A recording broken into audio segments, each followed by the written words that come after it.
Hi, this is Jaya. In this video, we shall see the summary of This is What It Means to Say Phoenix, Arizona, a short story by Sherman Alexie. Come, let's go to the summary. The whole story is actually told in a third person narrative and the main character is Victor. And when the story starts, it starts with Victor losing his job and at the same time he gets the sad news that his father has died due to heart attack and he has died in a city called Phoenix, which is in Arizona, and this place is far away from where Victor is staying. And another thing is Victor has not seen his father for the past few years.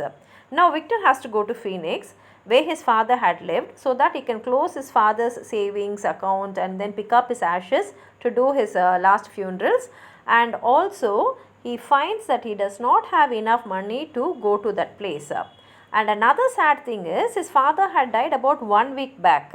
And his father had died in a vehicle which he was traveling, and that place is somewhat very hot, and because of the heat the body has actually rotten to a great extent, and so he has to go earlier. The earlier he goes, it's better.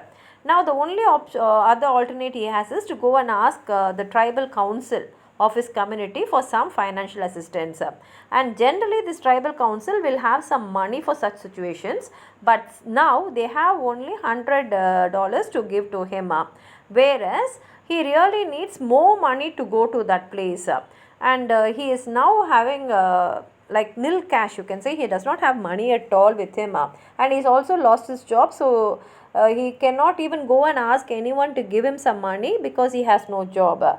At the same time, his friend Thomas is his childhood friend, but for a few years he has not been in touch with him. In fact, he does not even have a very good relationship with him.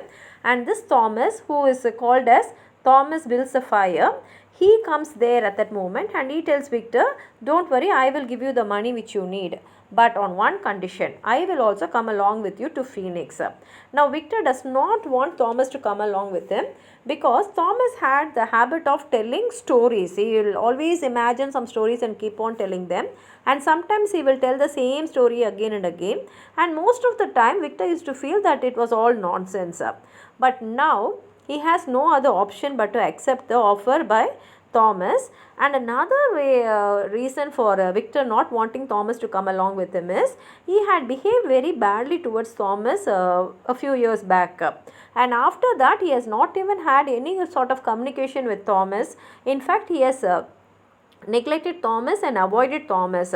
So now what he thinks is, okay, I need money, so I'm going to accept this offer, and both of them start going. And as they are going, Victor recollects his childhood memories along with Thomas, and this story has about 8 flashbacks, and in all the 8 flashbacks it is Victor and Thomas who are the major characters who come in this flashback, and from that we understand the character of Thomas as well as Victor.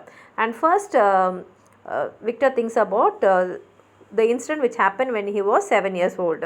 They had another friend called Peter, and Thomas used to tell to Peter that his father is not spending quality time with the family, and therefore he feels that his father will not stay with their family for a long time because his father was showing more interest in buying a motorbike. And so he used to tell to Peter, once your father buys a motorbike, he will run away from your family, and that is what happens in Peter's family. And then when they were 10 years old, this is the second flashback, all the friends, they brought a bicycle, and there was only one bicycle and they were many, and among all of them Thomas will be the one person who was willingly surrendering the bicycle to his friends so that Peter, Victor and all other friends and their cousins will have a ride. And Victor also remembers that on 4th July, which is the independence of the Indians, they went to the fairground and had a very nice time watching the fireworks in the dark, and then they walked back home, and this is one pleasant memory in his mind.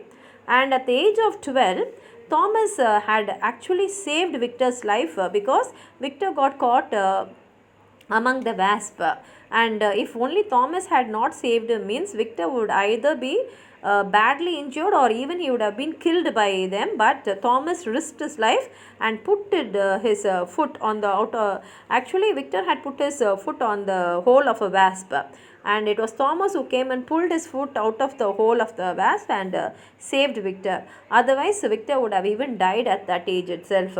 And he thinks how Thomas has always risked his life to help or save Victor throughout. And then when they were 13 years old, Thomas had a dream which told him to come to Spokane to have a vision. And believing his dream, Thomas had gone to that place. And he was alone there. And it so happened that Victor's father came there and he found Thomas in that place. And he asked him, "What are you doing here in this isolated place?" And then he brought him back. And while coming back, Victor's father made Thomas to promise him that he will take care of Victor. And from that time, Thomas had the habit of taking care of Victor as though he was the protector of Victor, which Victor did not like. And Victor also remembers another incident when Thomas believed that he could fly, and so he went to the roof and he jumped and saying that he is going to fly, but he was able to stay in air only for a second, and then he fell to the ground. And then what happened is Thomas started telling everyone that he had the gift of telling stories, and he started telling stories to everyone. And most of his friends felt that these stories were nonsense, and slowly they started avoiding him. And the sad thing about Thomas is Thomas had nobody for him.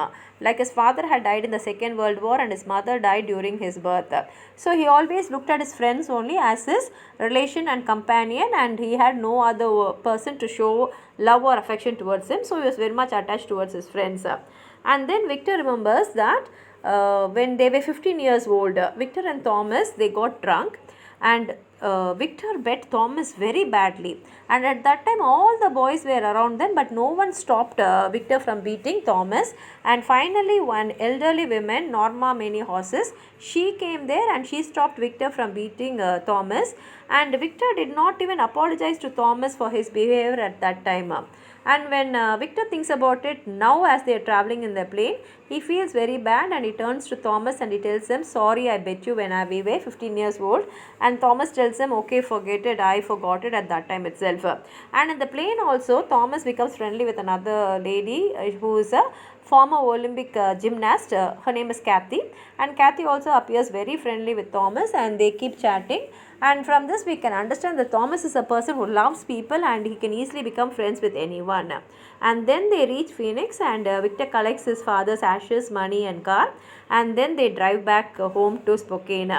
And as they are passing through Nevada, they note that in that place there is no plant or animal life.